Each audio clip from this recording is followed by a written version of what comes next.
Hey there, this is Kyle Hebert, the voice of Ryu from Street Fighter V. Rise up. The answer lies in the heart of battle. You're listening to ACMG Presents Talk Time Live. Hadouken! Here comes a new challenger. Time for your Talk Time Live exclusive. Ladies and gentlemen, on the show with us right now is a very great guy that I had the chance of meeting when I was in San Diego Comic-Con in 2014. One of the first celebrities I actually got to meet, and him and the entire cast, that were there, they were so humble and so great to meet. And all through the weekend, we actually got to meet too. So I'm happy to have him on the show right now. He is Ryu from Street Fighter's Assassin Fist. He also plays Steve Cho on Fox's mega hit Empire, and possibly the reason why I will be on my couch binging off of Street Fighter V and watching and binging off of Empire right now. I give you Mike Mo. How you doing, good sir? Hey guys, what's up? It's great to be on the show with you, Dax. Not a problem. And again, thank you. You've always portrayed yourself as a really humble and great guy, and like literally all through the weekend, you kind of made me feel like a megastar. Because I was with my wife the entire weekend, and then like we kept bumping into each other, and it was cool because you guys kept recognizing me. And this is before I've done this podcast, by the way, too. So, it's good to see that there's a bit of Ryu in you, regardless. Well, we're all at this cool convention, and we're fans first and foremost of all the things going on there too. So for us to have anybody that kind of recognizes us for our work, especially in Street Fighter when we're down there, it was super exciting for us too. So yeah. I know you called me a celebrity, but for me it's just I'm a guy trying to do the best I can, and anytime somebody recognizes you for doing a good job, that's appreciated. So much love both ways, I'm sure. Not a problem. Now, speaking of which, 2014 is when I got the chance to see you guys, which was the time that you and Joey Answer and the rest of you guys were doing the panel for Street Fighter's Assassin Fist, and the announcement of Street Fighter's World Warriors occurred, which was like a big deal, and still is in my heart. Is there what is the status of that right now, and is that still going into production? So the wheels are still turning, so it's still in production. But as you know, a lot of time goes into it. And for me, I'm not on the production side; I'm strictly on the acting side. But correct. Joey, who I'm really good friends with, it took him 5-6 solid years of his life completely dedicated to get Street Fighter Assassin's Fist out. So for him, I know personally, for him, he wouldn't mind. He's kind of using this time to make sure that World Warrior is going to be done the right way. He doesn't want to rush it. And then obviously he needs a little bit of time for himself. So right now he's getting his training on. He's auditioning for other projects. Mm-hmm. And I think absolutely he should take some time for himself. That way, when we are ready for SFWW, we're all going to be raring to go and completely prepared. Oh, yeah, I'm well aware of his schedule. He is uberly busy. I've actually was trying to get him on the show, too, and he was willing to be on the show, but his schedule is just so deep right now, and I totally empathize with everything that he's doing and commend him with what he's doing right now. And hopefully, in the near future, I could get him on when things do come to fruition. But in the middle of this, almost impromptu feels like, Street Fighter Resurrection came about. How did that come about, and where did that start? Because that just that seemed like it came very quickly amongst the time when Street Fighter 5 was coming out and everything, and then boom, this just appeared out of nowhere. Yeah, that was a collaboration between Machinima and Capcom. They wanted to collaborate with Joey again, and Joey was ready to go, and he kind of put the World Warrior stuff on hold just to make sure that those guys got what they needed. And it was a fun little excursion that didn't really. The cool thing is that it doesn't go into or doesn't eat into any of the World Warrior stuff. So that's the number one thing. It's pretty much what we say is not canon, so to speak. Exactly. Yeah, and it was basically to get people's appetites wet for the game. Yeah. And I think you know, a lot of people weren't happy with the platform it was released on, but you know, Joey did the best he could with what he was given.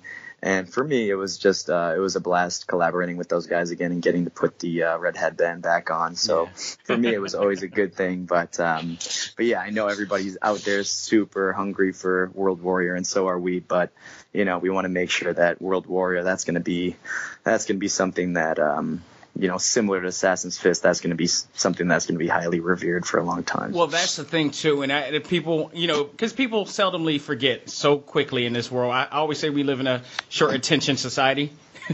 Whereas, years prior to Assassin's Fist, we've actually had... We had The Legend of Chun-Li. We had Van Damme's Street Fighter. I mean, we had... this. Assassin's Fist was by far the closest accurate, you know, translation to the game we've ever had. And you could tell that Joey was extremely upset and passionate about what he wanted to do in accordance to what was done with the series. So, I mean, with that said, yeah, get some rest, brother, because we need you to back and we need to passion back. I mean, it was a tremendous job. Funny story, too, is that I actually did a review, like, literally, I think 3 weeks before I was going to, you know, San Diego, here, you know, by way of Philadelphia, not ever knowing that I was going to bump into you guys. So it was cool. Tremendous, and it was great because I got to thank you guys for that type of work. It was beautifully done. Everybody did their part tremendously, and you were absolutely Ryu. Thank you, man. Yeah, no problem. Switching around a bit is another big favorite show of mine that you just happen to be on, Empire. One of my favorite shows to watch on Wednesday at 9 o'clock. And how did you come about being a part of the employment of Empire? Right? Yeah, it's kind of crazy. Like, I think it was 2014. I think we were probably right around the time where I was kind of wrapping up press and interviews and promotion for Street Fighter Assassin's Fist. And I actually had just moved my family back to the Midwest because I had lived in Los Angeles, and then my wife and I started having kids, and we wanted to come back closer to home. Yeah. So I moved, and one of the first auditions that I had with my new agency in Chicago was for this show called Empire. Wow. And it was for the second episode, and I had no idea what it was. I was like, okay, they're like, hey, Mike, you know, we know it's a small part, but these guys want you to read for this guy named Steve, and he's a PR executive. Right. You know, it's a small role, but they might want to expand it. So of course, you know, it was my first audition with my new agency, so I was like, yeah, I'll go down and give it a shot. And lo and behold, a couple days later, I'm on set of Empire. I got the job, and I thought, you know, it was a one-off, so I would do my thing. I'm in that boardroom, but then later on in the season, they called me back, and then I thought that was it. And then in season 2, I got called back 3 or 4 times, and now season 3 came, and now I'm going to be in 4 or 5 episodes. So I think right now I've done about 10 episodes, and you know, it's not a huge role, but it's great to be a part of such a big show. Such a show that everybody seems to be talking about. So it's a cool way for me to kind of stay in front of the camera while I'm doing my training and auditioning for other stuff. So yeah, it's a lot of fun. Everybody on that set is super, super chill and loves coming to work, and it's a very fun atmosphere. I bet. I mean, just an extremely established cast. I'm sure you're everything. You know, amongst humble in that environment. Oh yeah, totally. And you know, it's funny. Like when I'm there, I'm not number 1 or number 2 on the call sheet like I am in the Street Fighter universe, and I'm kind of like, okay, I'm just the PR guy, so I'm just kind of like, you know, doing my job quietly. But it's funny because if anybody's a fan of Mike Mo, and you all of a sudden just pop in one of the, because when you're in the office scene and you're doing the meeting scenes, those are usually when things are usually popping off too. There's always something popping off in the meeting scenes of Empire, no doubt. Something really crazy. And in fact, you were in one of my favorite episodes on there was the episode when the older brother was going through all the stuff that he was going through, and Jamal and Hakeem sung that song to him. Sure. That put him back in his place, and it was really a great episode. So I mean, even still, like, you call it a small role, I say, you know, you're just in a great place. Yeah, no, I mean, I don't mean small role because all actors say there are no small parts, but I mean, comparative to what I'm used to doing on Street Fighter stuff, it's kind of nice to be, kind of on the lower end and watching, a Taraji Henson and a Terrence Howard. Those guys are amazing. So for me, it's kind of like I get to be paid to be on a TV show watching the best of the best in the industry do their up close job. and personal, like your ringside seat here. Yeah, exactly. It's really cool. And the fact that, like again, if you're a fan of Mike Moe and you've seen him on, Street Fighter, Assassin's Fist, and other shows, because this is not the only show you've been on. You've been on like comedies, dramas, like Two Broke Girls, and all that stuff like that. You've seen oh my God, Ryu's is working for Empire Records. Yeah, I've had a couple of funny memes come my way, just anybody put the red bandana on your head. Yeah, just the justification on the weekends I'm Ryu, but on Monday I've got to go to the meeting, No, you're not a world warrior, you're a weekend warrior. Yeah, exactly. You were working on a set, and you watched the show, I take it. You have a favorite character that you like the most on Empire? I mean, they're all super talented. I love the musical numbers. I'm like a big fan of anytime they perform. And actually last week I got to be part of like this super huge, cool performance. And one of the guys from Onyx was performing. So that was kind of like a blast from the past. It was really cool. Yeah. And so, I mean, I'm kind of partial to Jamal because he's like they're all cool, but he seems to go out of his way. He's amazing. Yeah. To really make me feel welcome. And if I was on the show doing a record deal, I feel like I would be like crooning with him. I'm not much of a rapper, but I like to sing a little bit. I always like the representation of what that show entails. I mean, it goes on what's going on in music today. I mean, you got Hakeem who has the hip hop side, but not just the hip hop side. It's kind of the hip hop that's almost slightly questionable about sort of what the purity of hip hop was, and then you got Jamal who talks about the realness of what's going on in his world, and he tells a story with his music, and that's the part. So when he sings, it just you kind of relate to it, Yeah, totally. It's very empathetic. So I dig that. I understand that completely. He's one of my favorites of the group too, aside from Cookie with her crazy little self. Yeah. So you worked on, like I mentioned, you worked on Two Broke Girls, you worked on Castle. I mean, all these other different, parts and everything. Do you have a favorite experience, or, you mentioned with Jesse Smalls as well, that you ever had from an actor standpoint or a set standpoint?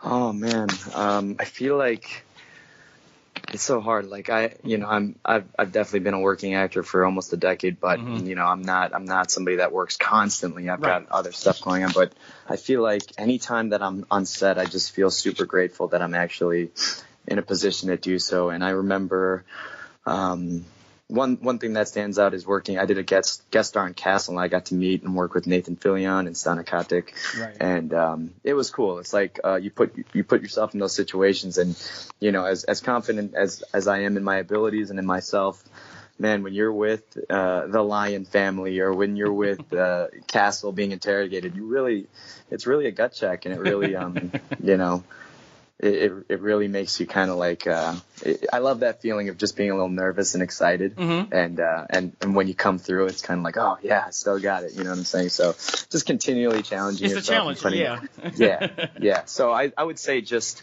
getting to work with people that that I grew up just watching and being a fan of, and to be able to work with them is super cool. Understood. Now you said you do other things too. You also are a martial artist. You've been training for years. Even have your own dojo, Mo Martial Arts, I believe, correct? Yes, that's right. I love the logo, by the way. As a graphic designer myself, I do appreciate great logos, so that's a really good one you got there. Cool. Yeah, well, I'm glad I paid somebody else to do it then. Kudos to the designer of that one, definitely. Yeah. Let's talk about what disciplines you're studying, and, how long have you been training in the arts? So I started when I was 12 years old. I got inspired by Bruce Lee and Ninja Turtles and Power Rangers. And I finally convinced my mom to take me to the local Taekwondo school. And, I've just been training Taekwondo for, 11 years now? Yeah. And wait, how old am I? No, 21 years. 21 years. Holy cow! I still feel like young, but I'm an old man now. When you're in the flow, you just you tend not to focus on things like that. Yeah, it doesn't feel like 2 decades that I've been doing it. It's just become such a big part. Look, I'm 39 and I still get called a millennial. I think I'm good. That's cool. You're still in the 30s, so we'll just say that we're just in our 30s, which is all that needs to be said. There you go. Martial arts is such a big reason that I have success in my life, and it's actually the main reason why I got involved in acting, because I've always been involved in like theater and musical, choir. I was always into the arts, right. But I never really had a dream of becoming. I had that dream just like most kids do, like, oh, I want to be a movie star, and you pretend and stuff, but it was never a part of my realistic track. Yeah. I went to college. I got a marketing degree. I thought I was going to be in corporate America working finance and marketing, and then I had my first internship, and I said within the first week, I was like, that's definitely not what I'm going to be doing.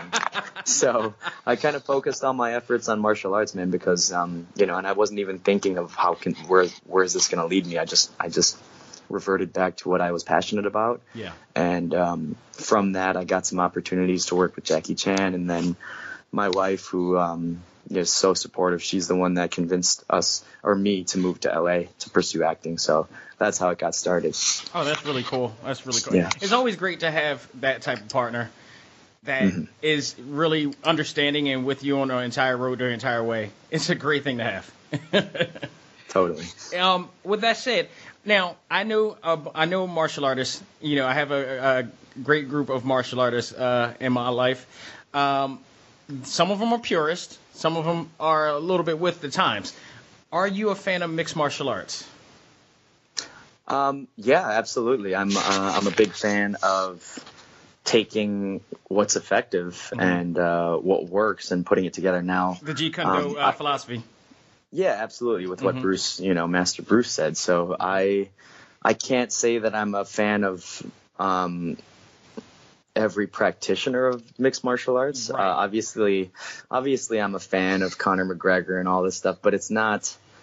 I take it at an entertainment value. But I know that they're technique standpoint, but moral standpoint. Yeah, totally.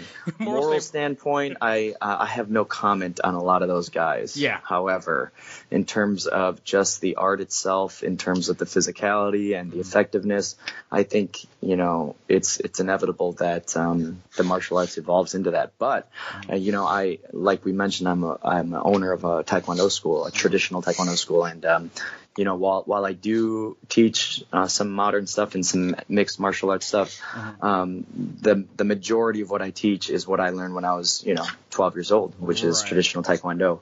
And I think there's always going to be a place for that. And it might not be the most practical for defending yourself, but what it does teach you are those life skills of respect and proper body positioning and strength. And that's what gave me the confidence to be able to parlay that training into other parts of my life. So from a general life standpoint, I think that traditional martial arts, whether it's karate, kung fu, taekwondo, they're always going to have its place. Like, on a side note, because I watch it, I love mixed martial arts. I respect the hard work that any martial artist does, and especially just to get to this point and to reach their certain goals in their life, whether it be, just potentially for whatever.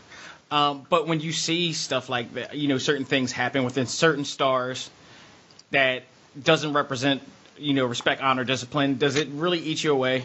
As opposed to what the masses look at, mixed martial arts as from a marketing standpoint, from a, PR standpoint? Yeah, a bit. I mean, I got to go into my Steve Cho PR voice now. Totally, like, I have students that I would never want them to watch how some of these people behave, because it kind of goes against everything I teach them. Yeah, right. But at the same time, as a fan myself, I was a fan of pro wrestling when I was a kid, and it's almost turning into that, where they have to really make themselves out to be a persona in order to get the type of payday that they deserve. A lot of what you see now, I mean, with Dana White has basically taken, obviously he's taken those from Vince McMahon. there's some obvious traits of that. And yeah, it is some cases like, I mean, almost all the sports has to do it that way, but in particular, combat sports especially, does that now. Yes, yeah. But I mean, you asked me if Conor McGregor's fighting this weekend. I'm going to watch because he's that exciting. And it's you don't have to like somebody to enjoy their expertise and craft in something. And for me, I'm usually not the kind of guy that would root for somebody that's cocky like that. That's me with the Diaz brothers. Yeah. So yeah, I'm not a fan of them. I'm not a fan of them, but I respect their techniques. But at the end of the day, I'm like, these guys are like freaking bullies. Yeah, they're total bullies, and I'm not a fan of them. And but Conor's kind of precocious and he's wild, but he's like I don't know what it is about him, but he's the only guy that has that type of personality that I actually root for. And I don't know, but I take it as an entertainment kind of thing. Absolutely. Yeah. A few more questions, and again, thank you so much for being on the show. I mean, this has absolutely been a pleasure to have you on.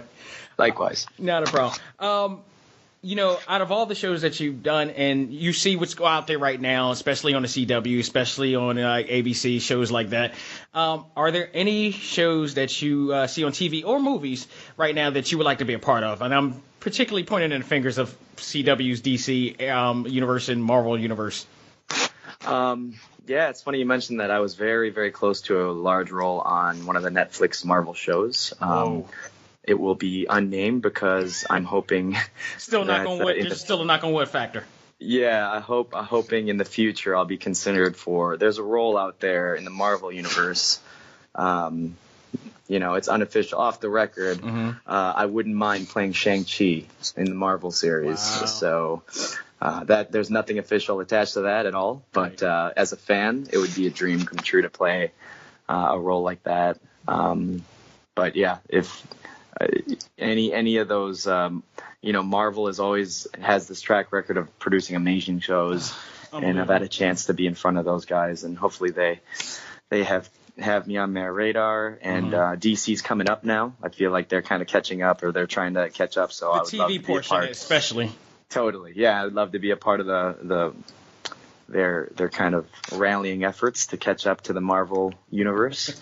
But if it involves action, if it involves dramatic action and martial arts, come on, you do your own stunts. This is a win. I'm all in for all that stuff, all those roles. And pretty much my last question, or my second to last, is basically, you are a game character. Do you actually play the game, or any games for that matter? I bought a PS4 strictly so I could play Street Fighter V, and I like anytime I get a chance, that's kind of like my way I unwind. So if I have a long week or whatever, and the kids are asleep, I'll throw that on and play a couple online matches. And it's funny, like the first couple weeks that I had it, or actually the first week that I had it, I didn't get to play right away. But when I did play, I started off like 3-0. And at that time, I should have announced my retirement, because then I lost like 10 in a row. So just kept your. But even the bad part is if you stop playing for a while, it depletes your actual status. Sure. Yeah, I'm probably so far down right now that they'll forget who I am. But I mean, just in case that you want to get back in the game, we actually ACMG is also a Facebook group, and I have what is called Fighting Game Fridays, which is hosted by my guys, the McKinnon brothers. And there's a group of guys that play out there, just for the hell of it. And trust me, I'm not as good either. I like me and my co-host Lou Johnson. We joke around and say we have Street Fighter bum fights online. So. Just in case, do you have a tag that you want people to follow you on with that? Do they do like gamer tags anymore? I felt like the last time I signed in, it was I just wrote my name, Mike Mo. Well, that's your gamer tag then. Oh, yeah, then that must be it. So shows guys, how much I know. If you actually want to fight Ryu, there's where you find it. So just there you go. Case, you might have a horde of people to tag you after this. I'm just telling you right now, don't wait up for me. I have 3 kids. I have limited time. But if I do pop on there, I would gladly contribute to your win column. You have a Kumite amount of people that's coming your way. Yeah. Cool. So what's next for you at this point? What's going on right now? I mean, you got Empire that you're going to be back on again. Congratulations to that, by the way, again. And Thank you. What else? Anything else is coming out?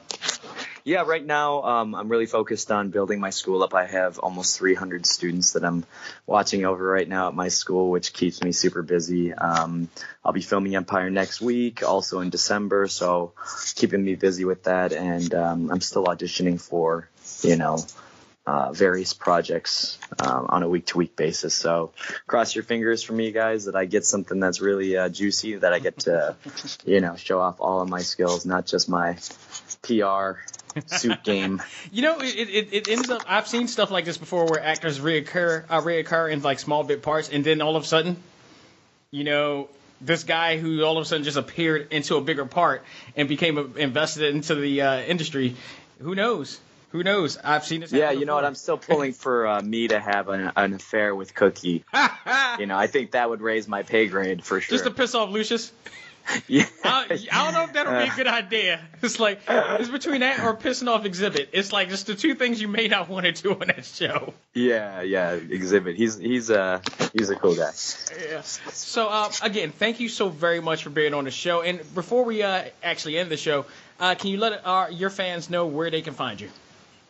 Yeah, I'm most active right now on Instagram. So if you guys want to follow me it's Mike Mo, all one word, MikeMoh. I also have a Facebook public page that I sometimes frequent.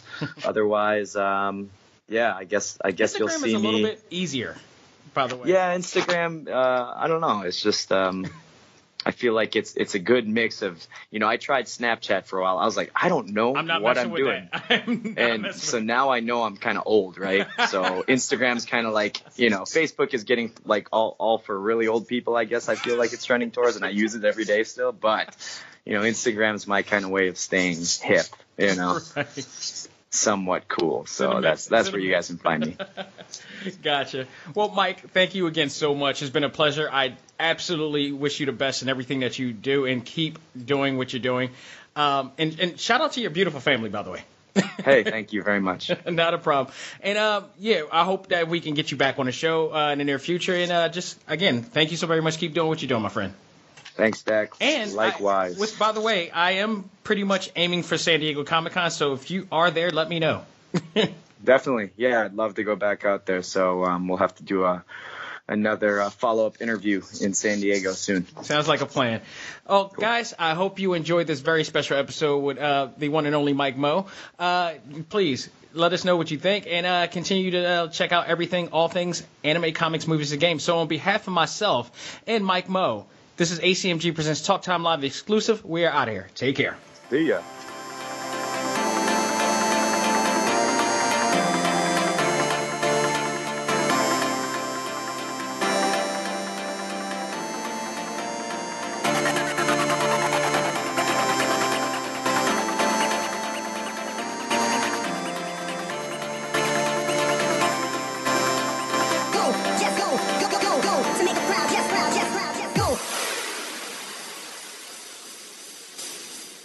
This episode of ACMG Presents Talk Time Live is brought to you by Viewfinder's Identity Search and Design, your choice for multimedia development for your brand.